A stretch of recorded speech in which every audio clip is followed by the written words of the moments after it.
But for you, it's really started to bring up some questions about product market fit, your brand positioning, who your customer is, because now that you're working with an external team and money's on the line, right? It's sort of this idea of, am I doing this right? Am I attracting the right people? Am I marketing in the right place? Because it's not just us posting on social and like being like willy-nilly. It's not costing me anything more than my time. It's actually going to cost something. Hi, I'm Jacqueline Snyder, and this is the Product Boss Podcast. I've helped launch and grow thousands of product-based businesses, even one of my own. And over the last 20 years, I've seen behind the scenes of businesses just like yours. Whether they are makers, manufacturers, artists, or food and beverage businesses, I have spent so many hours studying it all. I've discovered what makes them successful. What are mistakes they could avoid? How did they turn an idea into successful business? And what are strategies they have used to make more sales and be discovered by more customers? This is what this show is all about. Whether you're just starting out or you're looking to become $1 million product boss, I'm here to give you the permission to chase your dreams, no matter how big or small. All you need is the right mindset, a little courage, strategy, and support, and you too can be the next $1 million product boss. Let's do this. Hey friends, I want to interrupt the podcast for 1 second just to talk to you about something. Your sales software shouldn't be a bummer. When you step inside your CRM, you should feel equipped to do your best work, like you're sitting in the pilot seat with easy to use and powerful controls. And that's the magic of HubSpot Sales Hub. The new Sales Hub is designed to help you win quarter over quarter and year over year. With an intuitive prospecting workspace and AI-powered tools that reduce your workload, managing leads is a lot less like manual labor. And closing deals, it's no big deal at all. Wrangle your day-to-day tasks on a seamless platform that make navigating contacts, calls, and analytics easy. Get AI-powered tools like ChatSpot that are tailor-made to be personal assistants for your CRM. Just prompt it to pull up a contact, sum up last week's sales, or research your competitors. By automating steps across the sales pipeline, teams can take back their time and spend it on more impactful tasks like connecting with customers. Close more deals and get on track for your best Q1 yet. Learn about HubSpot Sales Hub at hubspot.com/sales. Hey, Product Boss, we are back with another coaching session, and today I'm speaking with Valery of Brennan Candle Co. She's in my Inner Circle Mastermind and has been a multi-stream machine student for the past couple of years. In fact, she's one of our success stories where she hit $100,000 in her first year of business while battling cancer, using what we teach inside of Multi-Stream Machine. I mean, this woman is truly remarkable, and I'm honored to work with her and know her. Now, she's recently started hiring and outsourcing to scale even further. One of those hires has been a team member to run her in-person markets. I mean, hands up if you wish you could hire someone to do the in-person markets for you. Am I right? And at the size of her business, she's actually ready to hire an ad marketing agency, which brings up an interesting question. When your brand is you, how do you scale your own personality? We take this opportunity of putting some money behind ads in a big way to hone in on who her target market is, finding her message, and then bottling up what makes Valery and Brennan Candle Co. special so she can make sure that she stays on brand while scaling her company. We cover a lot, so let's get into it. You're in the mastermind right now with us, and I've worked with you, I feel like, for years, right? Yes. Did you start? You started as like MSM student, and then I did, yeah, in 2021, very beginning of 2021. Yeah, and then I remember like you told us you had hit 6 figures in like your first year selling candles, and then I think we had some other programs that you joined us in. So I've been really excited that I've been able to work so closely with you in the mastermind. And so when at this time when we're kind of recording in this season, it's the holiday season and it's fall, and that's sort of the time for you where candles. It's your season, right? It's go time. It is. How is it going? Like, how do you feel this year is going for you? It's been good. You know, for the first time, I brought on somebody to help with production. Right now, they're really just doing labeling stuff, and they also help me with like packages. So just having that has been really helpful, just getting those things off my plate. They came yesterday, and I was just like, wow, it's amazing what I can get done with basically two of me. It took you a long time to hire too, right? You kind of were doing it all yourself. Yeah, it did. I outsourced my shipping for a bit to like a fulfillment center, and then I brought it back in-house. Okay. Yeah. So you're liking it. Obviously it's helpful, especially in the busy time. Definitely. Yeah. And then, okay. So then right now you're sort of focusing on, it's interesting. I like to say, because you mentioned this yesterday when we were on one of our live calls. In masterminds, I tend to see people doing the same thing, right? So we always have to put our blinders on when we're around a big group of people, but also there tends to be trends that happen. So I remember one year, $1 million plus masterminders were all buying buildings. Another year, everyone was talking about getting warehouse. It was actually after 2020 when we were all kind of locked in our houses and everyone's like, I want a factory or I want a warehouse. I want to kind of get a bigger space. So everyone went and like got warehouses. And in this round, we had introduced you all to the idea of marketing paid ads, because when you're in multi-stream machine and you're a smaller business, it's not necessarily the thing that we recommend right away until you know what you're selling, you have good margins, you can keep up with the demand of ads, and that you have the money to spend, right? Because I think people need good teams to help them with it and the money to spend for ads. But this group, you're all kind of qualified for that. So we started talking about ads and you've all hired ads teams, which I'm excited about because we're kind of in the beginning stages because we haven't seen the results happen yet, right? Like you've all kind of just been signing up now and we haven't seen it. So I'm excited to see what happens for all of you in the next couple of months when it kind of gets ironed out. But for you, it's really started to bring up some questions about product market fit, your brand positioning, who your customer is, because now that you're working with an external team and money's on the line, right? It's sort of this idea of, am I doing this right? Am I attracting the right people? Am I marketing in the right place? Because it's not just us posting on social and like being like willy-nilly. It's not costing me anything more than my time. It's actually going to cost something. So let's kind of dig into some of your questions around how I can support you as you move into this next phase of business.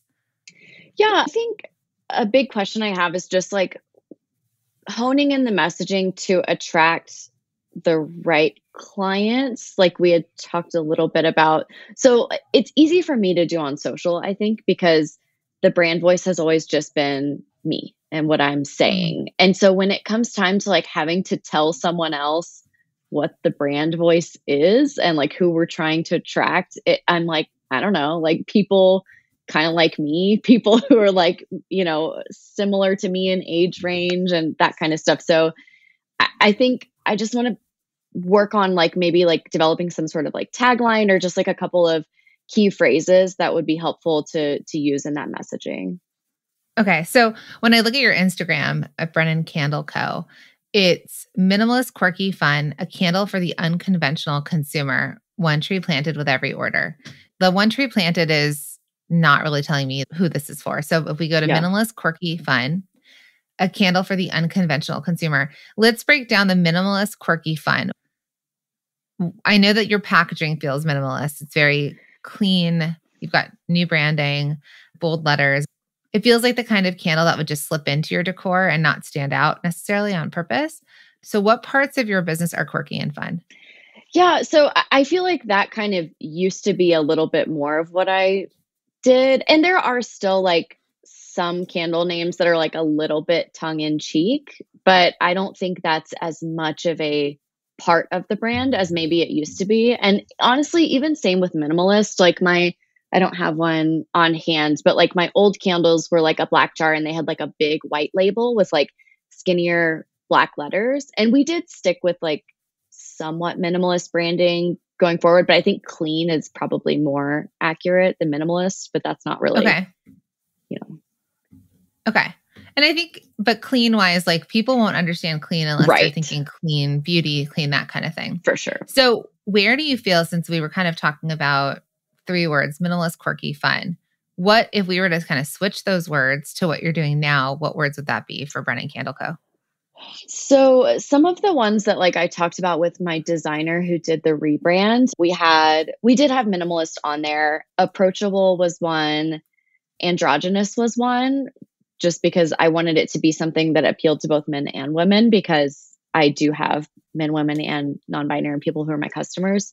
trying to think of what some of the other ones were. Mid-century inspired, but again, that's not something I would want to put as like a tagline.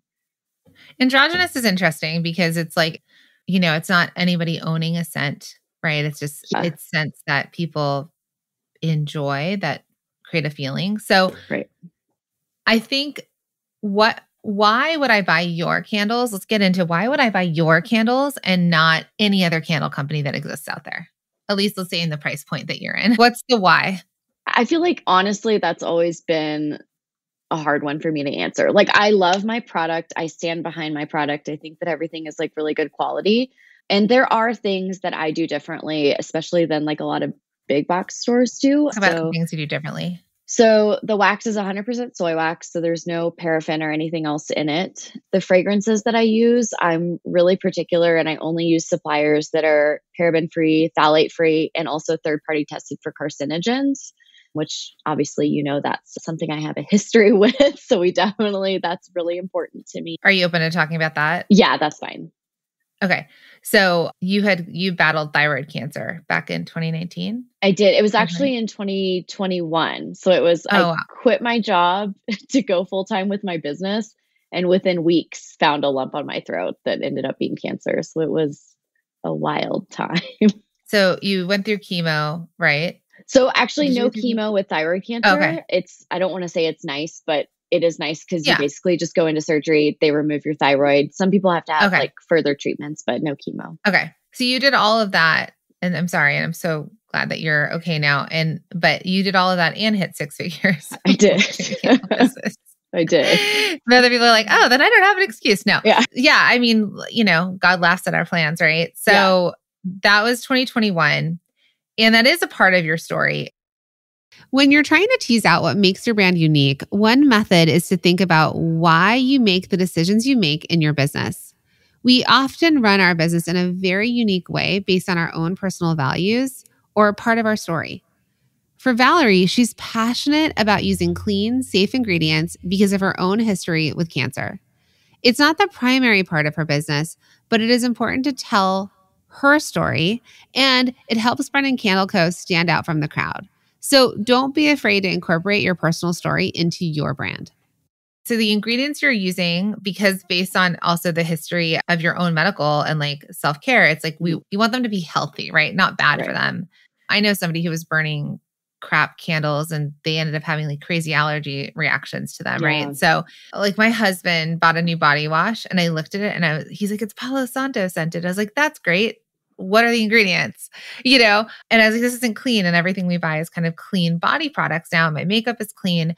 And so for that particular customer, they're aware of that. And then there will be, and if you think about the shelves of cosmetic stores, there's a lot of shifting into clean products. I think for home, so for example, like what you're doing with candles, the general population may not know yet about candle ingredients and what it's yielding. And the people there are people who know and they're already seeking that out, and there's people who don't. So I think you're probably ahead of the game. A lot of you out there that are doing soy wax, natural fragrances, all the things. There is a level that we lean into that part of it, but it may be the reason that they start to buy your candles, or they're aware and they're looking, is this soy wax, is this coconut wax? It still may not be the reason they buy your candle, right? Yeah. So let's keep going with some other differentiators that you feel like they would buy Brennan Candle Co. and not somebody else's.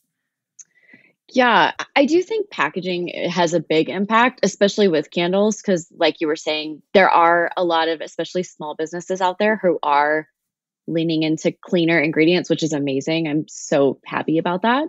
So I think that there is something to be said for just like the visual component and like how it looks both in their home and the packaging itself. It's great for gifting because it comes in like a cute little box that, to me, I wanted to make it to where it doesn't look like it's from a company run by one person.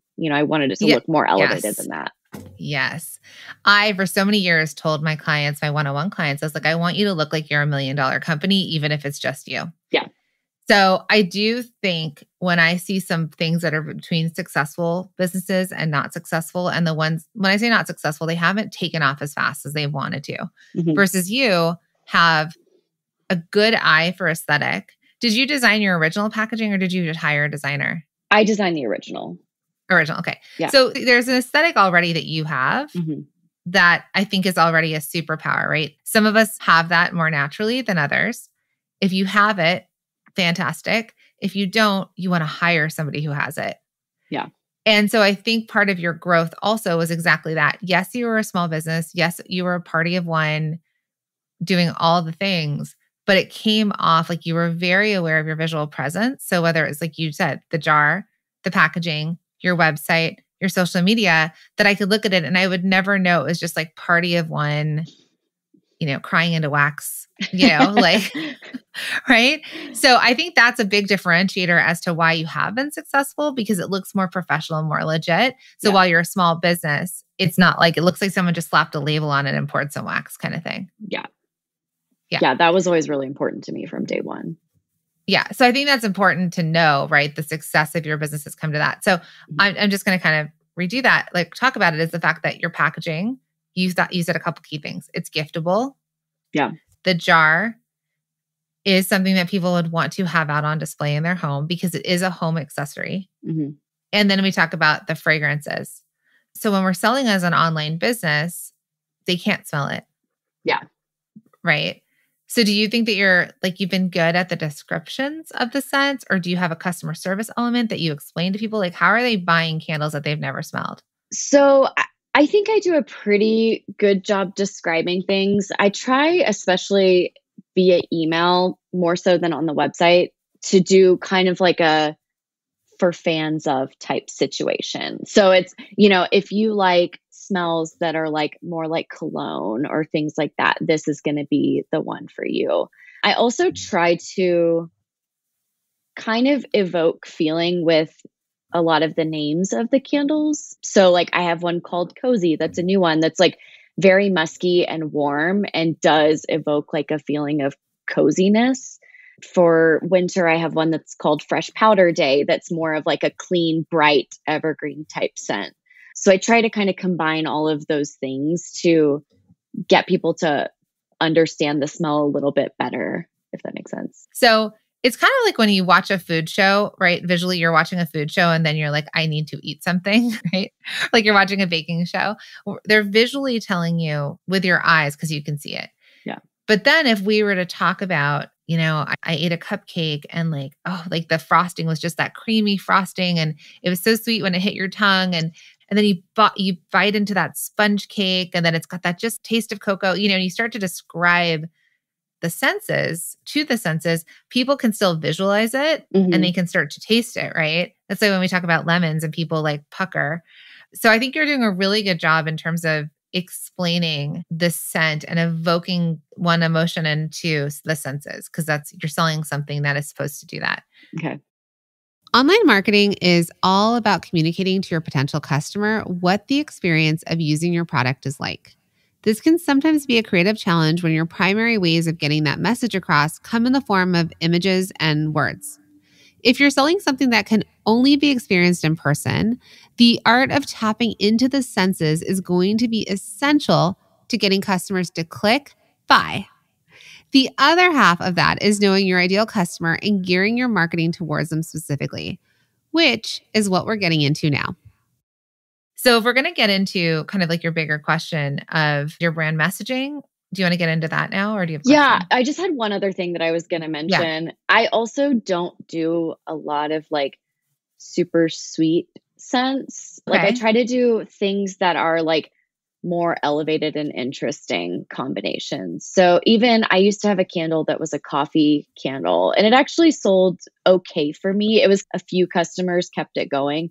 But I ended up, when I did this rebrand, I discontinued it just because I felt like it was no longer on brand with what I was doing. Okay. So I'm trying to like keep the focus on those types of scents. Okay. So one thing to think about is, and so you and I we were messaging each other because we were sort of talking about, you had described your candle as like a luxury candle. Mm-hmm. And I left you a whole long message about how I have a candle that I'm running out of that my sister-in-law gave me. And as I'm looking it up to buy another one, it's like $250. It's like, holy, I should have never burnt this candle, right? It should be treated like gold. But you should burn it. I should burn it. That's why she gave it to me. It smells amazing. Yes. And, this candle specifically has this jar that has like, it's almost like a piece of art. So when I do burn the candle, it's a piece that could sit in my house versus a lot of the other candles I have that are just candles. And then we also talked about my progression as a person where as I was growing, as we were in our 20s and 30s, we really wanted to have these like $30 candles. Those were aspirational to us. And now I could buy a candle because we're talking about diptyque and candles that are $90, and that this $30 range of a candle is a little bit like it's either aspirational to a lot of people, or it's the candle they consume the most at $30. And then their aspiration are the $90 candles. Yeah. And then once you get to 90, right, you keep going. That is, and I said, this is very similar to fashion. Same idea. Like Target, when you go into Target and you buy clothes at Target, they're still copying the trends of what the designer brands are doing. And what it does is it makes fashion accessible when it comes to trend. And so for candles, we have to find the market fit. So who are we positioning in front of that they're like, oh, I belong here? And then the why your candle and not someone else's. And so I think you're hitting really well on the idea of elevated and interesting. So those might be words that you hold on to and think about when you're in development of the product, because it's like, is this meeting elevated and interesting? Is there something different or like, and you use the word quirky, right? But interesting could be the more mature way of saying it, or the next level way. And elevated is like, again, it's sense where you're like, it's not coffee. It's not necessarily strong scented jasmine or vanilla or things that are some typical, like there's notes of it, but then it's higher level. It intrigues the senses in a different way. Yeah. So those are for people who are connoisseurs of that. And we talked about your candle snob or your scent snob, and that it's very specific to that person. And even if that's like your target customer, there's always going to be the other variations of us. Yeah. So everyone can still be your customer, but there's going to be the person you're super targeting that's like, yes, you get exactly what I want and what I need. And then they're going to gift it to people, which will help other people discover it. But you're going for the gold standard for that particular customer. Okay. So we can dig into her or them a little bit more. I say her a lot because women tend to make the majority of the buying decisions. Sure. But we can also say we can dig into them. Have you done an ideal customer avatar, or like, have you dug deeper in who this person is? I have. It's been a while since I've done that, but I still have a decent idea. And I would definitely say it's a woman. The majority of my customers are women, probably in her 30s to maybe mid 40s. But can we give her an age? Can we just pick one age? Yeah, for her? I would say like 35. Okay. Does she have kids? This one is always tricky for me because I don't have kids. And so I'm always like, no, but then I'm like, but maybe my ideal customer does. I mean, most people who are 35 probably do. It's a birthing age, right? I remember it was it's like one of those, like, you're like, is this really a real clock? Yeah. I would say probably yes. That's okay. Because if you're in LA, my friends all got married and had kids in their 40s. So it's like, we like anyone who doesn't want any pressure, like come over to LA. But all right. So she could have kids, but she could have older kids so let's go two ways here. If she has older kids at 35, maybe she's got 10, 12-year-olds. I mean, she had kids in her early 20s. Mm-hmm. Or I had my second kid by the time I was 35. So I had my kid at 31 and 35, and I was very career focused. And then I had kids a bit older. So do we want her to have, she's got younger kids, but she's been career focused? Yeah, I think that's more in line. Okay. I kind of agree. And the reason I say that, and now anyone listening, this is just trying to build out an ideal customer, and there are assumptions that we make. They're not real, but we have to have an idea, is that if a woman's making the buying decisions and she's been making her own money, she's making different choices. And she hasn't had to spend, it's harder when you're younger, unless anybody like married rich when you're like in your 20s or you are wealthy. So for me, and like I said to you and my sister-in-laws as well, because there's 5 kids in my family, we were like aspirational. We were like, oh my God, I want a $30 candle. Or for gifts, that's what we would give each other. And so and I remember thinking to myself, I can't wait to buy a $30 candle, because it was something that I felt like positioned me. It was like a marker of success, if that makes sense. Like it's aspirational to a point. So that might be that she's got kids, maybe they're young because she had kids a little bit later but she was focused on her career. So she's got money to spend and she still likes to treat herself with nice things. Yeah, I agree. Okay. So it does not ever mean that you have to market towards moms just because she is a mom. It's just understanding her priorities. So like when you're thinking about marketing, it could be this idea of for your corner, right? Yeah. Like treat yourself. You know, and when you think about cozy, it's like, how do you want your home to feel? Because when you start to think about your messaging in that way, it might be encompassing of a family or encompassing of people with other people in their home, like hosting, but it's not so straight out like your single party, ready to mingle, like, you know, for when you throw your house parties kind of situation. Right. Yeah, I think it is for people who care about making their home a certain way, and which obviously can be anyone, but yeah, I think it fits into that like mom situation. Yeah. And let's just say that you're not, but like your friends are your family and you're, you know, it's still the idea that she wants her home to feel a certain way, whether she's single or married or has kids. She wants it to feel a certain way when people come in. And it might be that feeling of welcoming or cozy or interesting. Yeah. Yeah. And I think that the people who are my ideal customer are the ones who either come to markets or online and order the 4-pack that I offer. And some of them are buying it for themselves, but a lot of them I think are, you know, kind of putting it in their gift closet and they have it for hostess gifts or whatever they need later. So think about that too. So that also puts you at another level when you can afford to give gifts and you can afford to give $30 candles and the recipient of those candles is like, wow, thank you for this. It's a little bit more of a posh gift. It's not like, you know, I like giving candles. So I'm like, hey, they bring a bottle of wine or I bring a candle. Yeah. And so, especially when you're going into gifting, you could think about that too, because we're talking about a more mature customer that is like a connoisseur of sorts. So I want you to start to think about this customer, who she is and how she's a connoisseur of other things. So is she a connoisseur of, let's say she does drink wine, but she's drinking it's like these organic growers. It's missing certain things in them that like make people sick, like things like that, right? So maybe she does, because she's also a senses person. She's like, oh, I understand how wine tastes. And then maybe what does her perfumes look like? What kind of perfume is she buying? Her linen. So I want you to start to really dig into understanding. Does she shop at CB2? Does she shop at Anthropologie? Like, what does her home start to look like? And that's where you start to kind of evoke all of the senses, from a visual, from a tactile, from a scent, from a taste. And you can start to think like, how else is she this? Because then you can really start to align your messaging, your visuals, everything with a woman who is a scent snob in the nicest of ways, or maybe she's not. Maybe we take it from snob to connoisseur. Yeah. You know, what resonates with you there?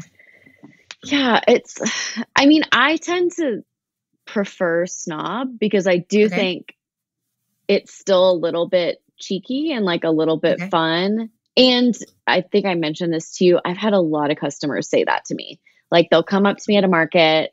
They've never purchased from me before.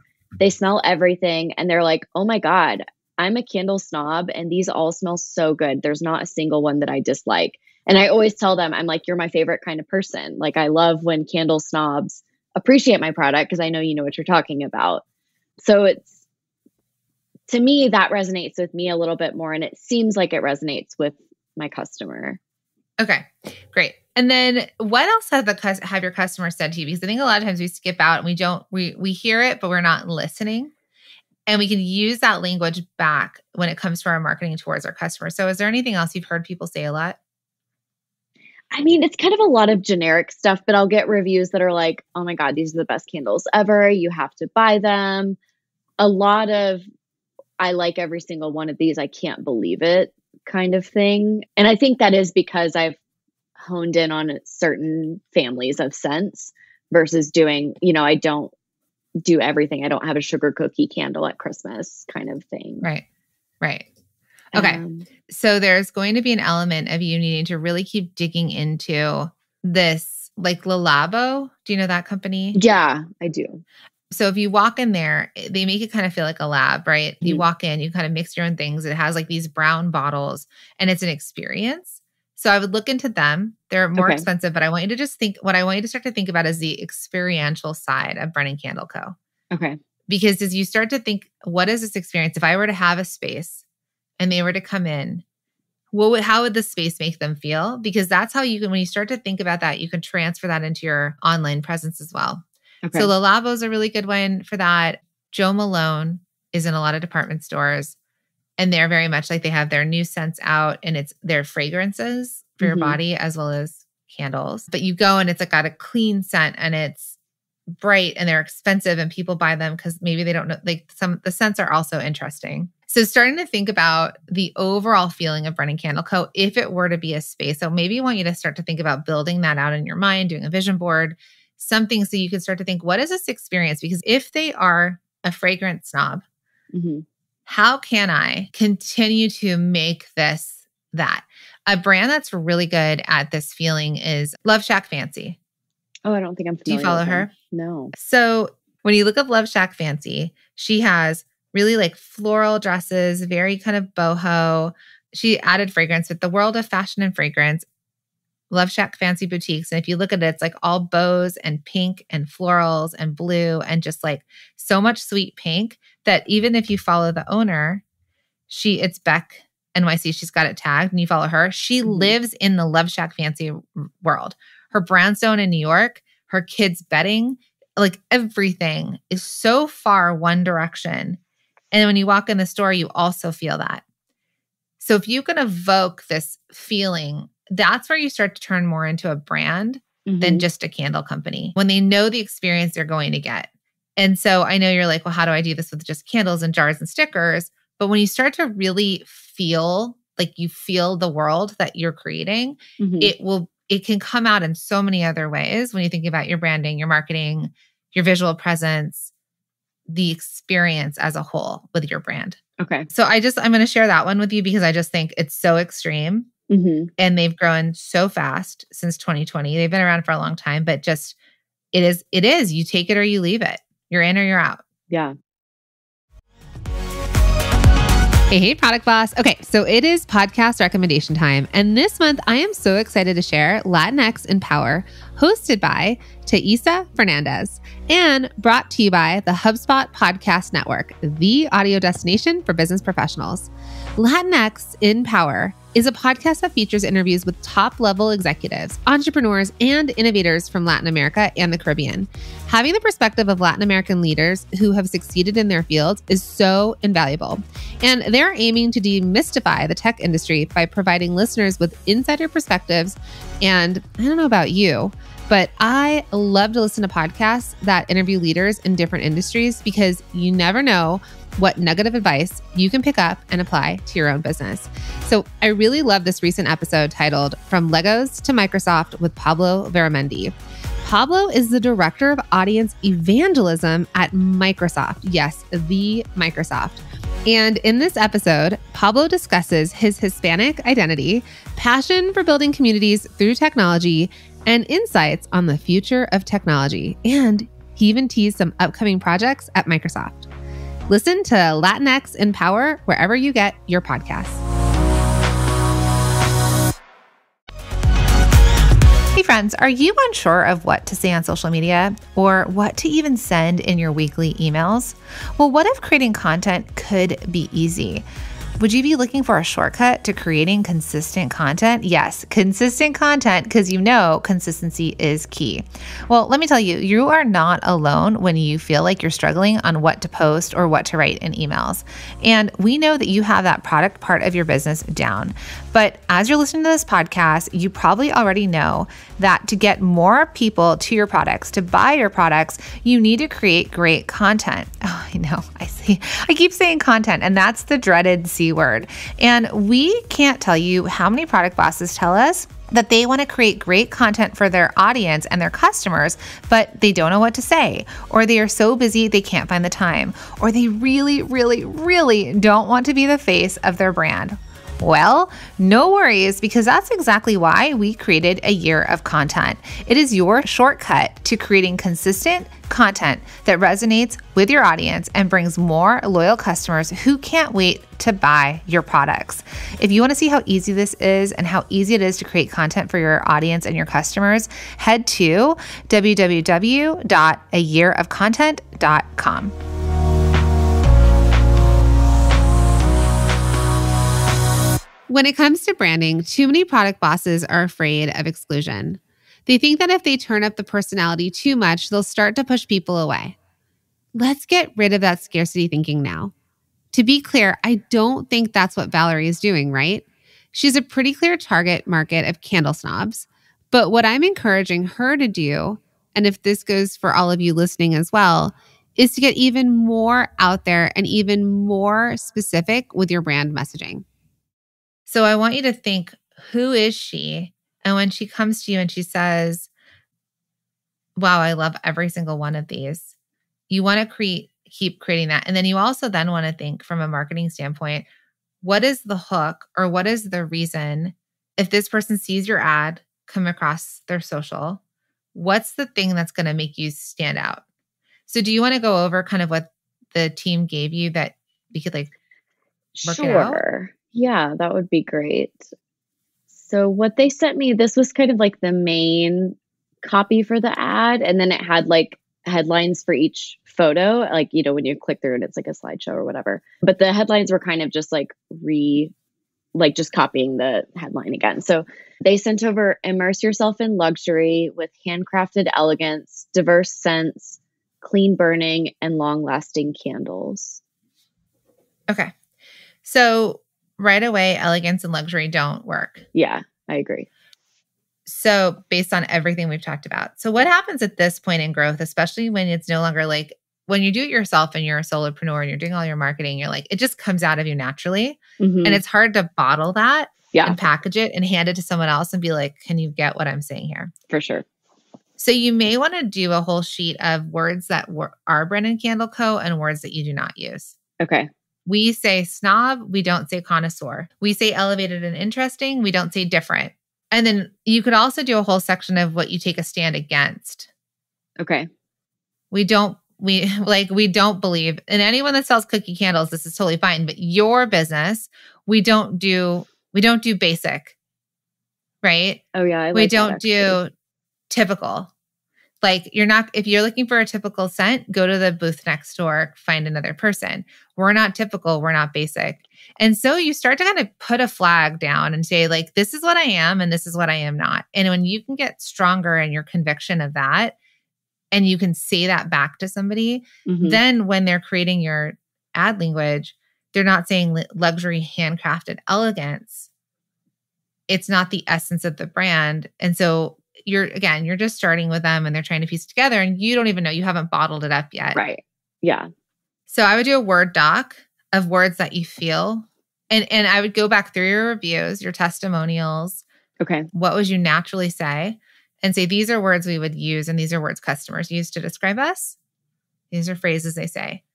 These are things they would never say about us. And this is what we wouldn't do. Okay. And sometimes it's easier to say we are not than we are.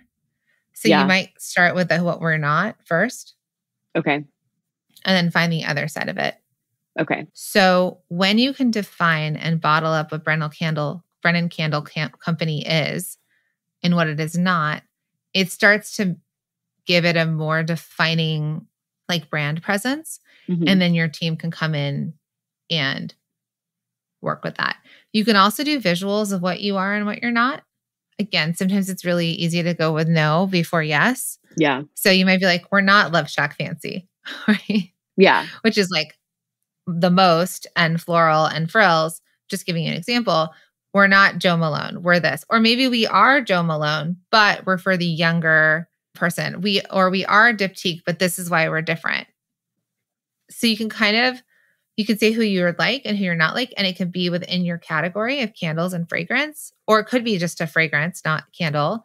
And then you could also look to like houseware brands or home brands and be like, she would buy these kind of plates. She would not buy these kinds of plates. Okay. And do you feel like that was more for me, or do you think that I should send them that kind of stuff too, like visual things? Once you figure it out, I would send them the visuals. It could be simple where you put who your ideal customer is.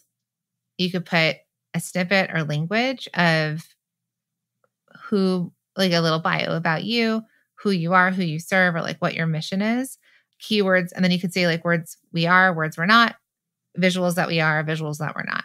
Okay. And it gets really clear and defined for them because now they're like, okay, yeah, we were totally off the mark here. Okay. There is a company that Sephora sells right now. There's two. Replica is one brand that's really blowing up because it's natural perfumes, because perfumes are very unhealthy for people, but they're replicas of bigger names of stuff that you like.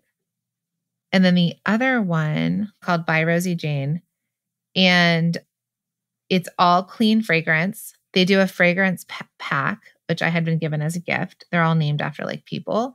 And they're just their scents, their light scents, and it's all clean. So what I also want you to do, and I think By Rosie Jane might have more similar branding to you. Okay. So look for a similar customer aligned brand. So looking at these two brands because they sell at Sephora. So Sephora is, they know what's selling. They have so much consumer data. Like we'll go with that. So a similar person who buys fragrances for her body, if you can find that, then you will also then be able to find the same customer for your candles. Okay. And a cool thing when you get into ads is if you can tell them brands that your customer would shop from, ads do lookalike audiences. So you can target a lookalike audience. So let's just say this company had a really big following and they could find them. So your ads company has to figure it out. Like some of these will work. So like, for example, we can do a lookalike audience to anyone that uses Shopify. So then as a product-based business coach, if you use Shopify, then we can target people who use it because it's a big enough bucket. Yeah. And I say target and you're all like, what, you're targeting me? No, it's just that we're getting in front of the right customers with similar aligned things, right? The things that they like. But you as a product business, you have to think, well, who is my customer and what is she following and what does she like? And if they can find a pool that's similar to that, then they can get in front of them as well. Okay. So knowing these fragrance brands might also help you with positioning. I would follow their social. I'd opt into their emails. I would abandon carts. I'd look at the visuals they're using. And I would think, okay, who is their customer? How are they targeting it? How do I do the same thing? Okay. Yeah, I've kind of done that a little bit with the brand Boy Smells. I don't know if you're familiar with this, with them, because I do think they have a somewhat similar audience to me. I think that theirs is a little bit like they gear towards men a little bit more and they're a little more risque, I guess. I don't really know what other phrasing to use, but I do think that it's like they have a very similar price point and not similar packaging, but like I can see the same type of person enjoying both, if that makes sense. And so for Rosie Jane, which is funny, I just went on Instagram and they're following us. So if you're listening, send me a DM. I was like, oh, because I'm a fan. But so if I look at their stuff, they have like really clean bottles. So if they were to be looking at another brand, they're looking at, clean beauty maybe, and the essence of what a clear glass jar means. Yeah. It feels clean. You can see the product inside. So these are all things that evoke needs, wants, desires, or solve problems for customers. So again, they may not be exactly aligned, but it's a similar customer if they're looking for clean and fragrance. Yeah. So Boy Smells is another candle company, right? Yeah, it is. But their name is very specific. We're looking for boy smells, which means I am not going for what typical would be called like a girl smell. Right. So it's a genius brand name. Yeah, it is. It just tells you everything you need to know. There says modern scents for genderful identities. Indulge your dualities. Okay. So there's so much said there. Modern scents for genderful identities, and they've trademarked that. Indulge your dualities. So it's the idea of the dual, the both and, the feminine and masculine side, all wrapped up in a scent. And it's so specific. So the same thing is going to go for you as you're really getting deeper and deeper into what Brennan Candle Co. is. Like you're able to bottle it up into words that you say it and they know. I see how you're like similar in it's different packaging. It's not the same, but similar. But they're about, like they said, indulge your dualities. This is what we were talking about before. You're either in or you're out. I know it could be scary to exclude people, but it's what will make your brand mean something. Valery puts it beautifully herself. I think that's one thing that I really want to work on too is repelling the right people too. And I, of course, you know what I mean by that. I don't mean that I don't appreciate everybody, but it's just with my old packaging, especially, like I felt like it didn't say anything. Like it was fine, but it had I was like, anybody could like this or dislike. I don't know. It just said nothing. And so with the new stuff, I wanted to really make sure that it was like going to attract people, but also have some people be like, not for me. So I think I need to do the same thing with messaging. Yes. We want to repel people. We don't want to be for everybody, because if we're for everybody, nobody knows who we're for. Yeah. Right. And what we want people to do is we want them to walk. We've done this when we've walked stores or you're shopping or whatever, and you go into a store and you like the ones that you just turn around and leave, take a peek and you're like, okay, yeah, not for me. And you leave. We want that. Right. Yeah. And we want the people who are like, oh, cool. And they go deeper into the store. So we want the people who see it and we want them to come in. And people, if you're thinking about this from a place of scarcity, you're like, no, I want everybody. So I'm going to have everything for everyone. Then nobody knows what you're actually selling. And that's where you don't grow as a brand. So I think that's a little bit of work you can do. Now, I use my friend ChatGPT for AI. We've been talking a lot about AI. We've done this in Multi-Stream Machine Next Level, in the Mastermind. I'm starting to teach you guys how to use it. But with ChatGPT 4 now, it can actually crawl websites. It used to not be able to do that. So when I asked about your company, it said, Brennan Candle Co. is a hand-poured candle company known for its clean burning products. Their candles are made with 100% soy wax and are vegan, cruelty-free, phthalate-free, and made with lead and zinc-free wicks. The soy wax used is all natural, non-toxic, and grown in the USA without any petroleum or paraffin. So a lot of that is it's like, okay, yeah, you're healthy for me. Mm-hmm. But it still hasn't said, so you're only a clean burning product, which I love. And it's going to be the deciding factor. But they're going to have to also want the scents, right? And want the look. Yeah. So it's founded in 2018 by Valery. The company has grown to specialize in unique scent blends and feature a minimalist design suitable for any home. Their signature collection offers year-round scents, while their limited edition collection showcase seasonal themes. Brennan Candle Co. is a woman-owned business emphasizing handcrafted quality and eco-friendly practices. Which all that is true, but it's just not quite what I want to be like my main thing. Okay, so let's dig deeper into this AI. So I want to build a brand story using the words elevated and interesting scents for the candle snob. Let's see what it says. Yeah, that's kind of what's been like rattling in my head the last couple of days is like something for the candle snob, but I haven't figured out what the like something at the beginning is yet. So it's not always, it takes a while to get this thing knowing enough, and I'm not going to do it all like in 3 minutes online, sure. But it says to craft a brand story for Brennan Candle Co. that appeals to the candle snob with a focus on elevated and interesting scents, consider the following narrative. So Brennan Candle Co., an elevated experience for the discerning nose. So discerning nose, it may not be the right wording for the 35-year-old. Nose isn't that sexy, right? But I think it's a place to start to think about it. Yeah. Because it's using the word discerning a lot. It says, in the heart of the artisanal world, where the discerning candle snob seeks more than just a flicker of light, Brennan Candle Co. emerges as a beacon of sophistication and sensory delight. So it kind of starts to go in and it goes, well, what sets our candles apart are the scents, elevated, intriguing, and always captivating. Our signature collection is a testament to timeless sophistication, offering scents that transcend seasons and trends. For those who crave novelty, our limited edition collections are a sensory exploration, capturing the essence of each season in a jar. So it just kind of starts to get your brain going. Mm-hmm. Whenever I use it, I swear it thinks I'm a pirate because it's always like, it's got a treasure trove of ideas, and I'm like, in a sea of service-based advice. And I'm always like, hey, no more of the ocean analogies. But what you can do is you can start to think about this and say like, well, I don't like the word discerning nose, or I'm not really necessarily sophisticated, I'm this. So I think the further you get with that word identification, what you are and what you're not, you can plug all of that information into a ChatGPT. Mm-hmm. And it could start to build out the idea. And once you start to find that messaging, you could then say like, create a headline, create a caption, create an Instagram bio even. Yeah.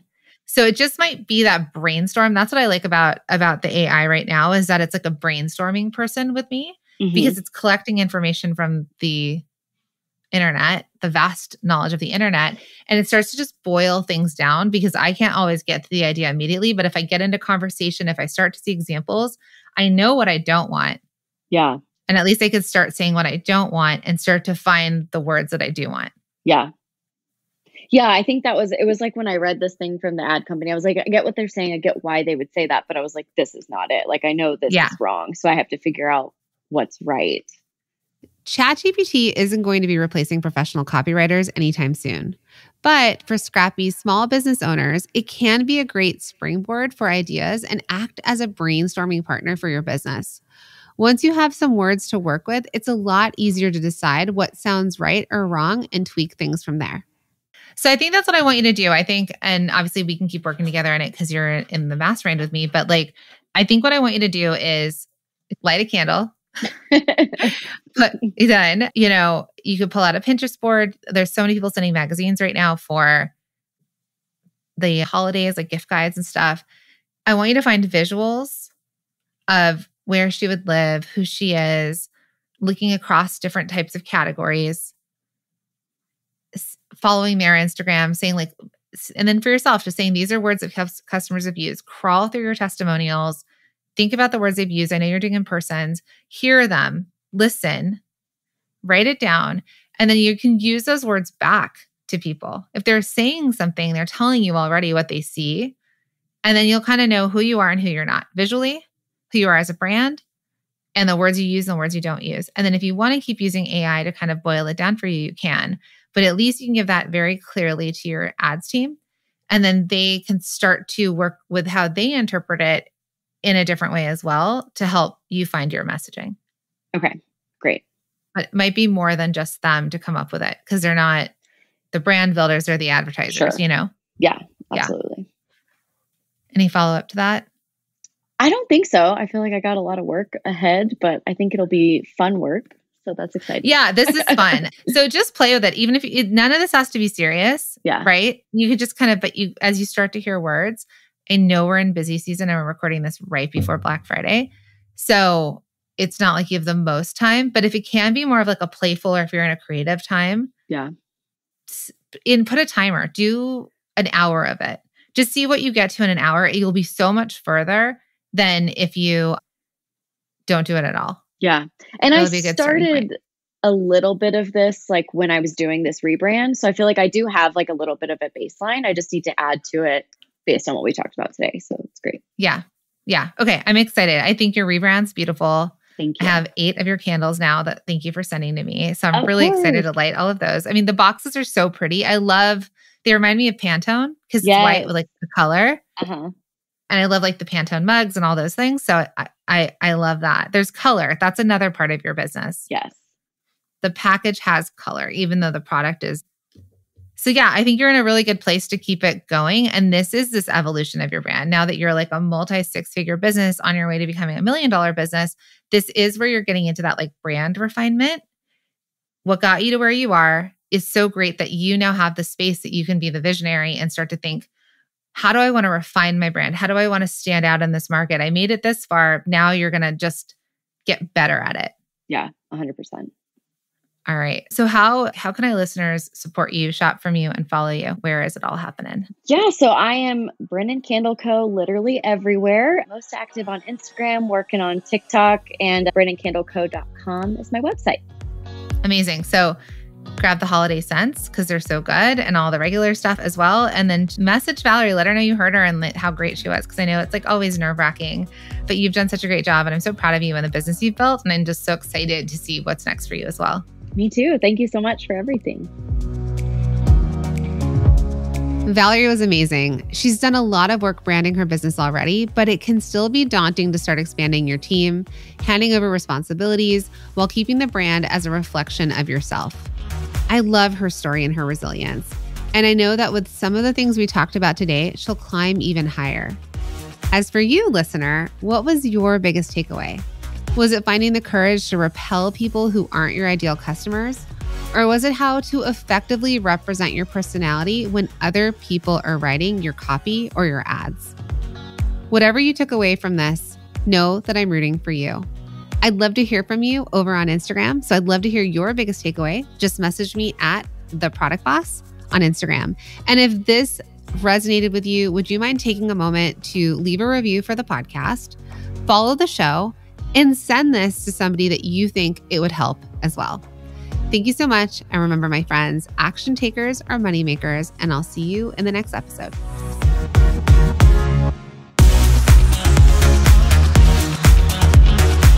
Thank you for being here and listening all the way through the Product Boss podcast.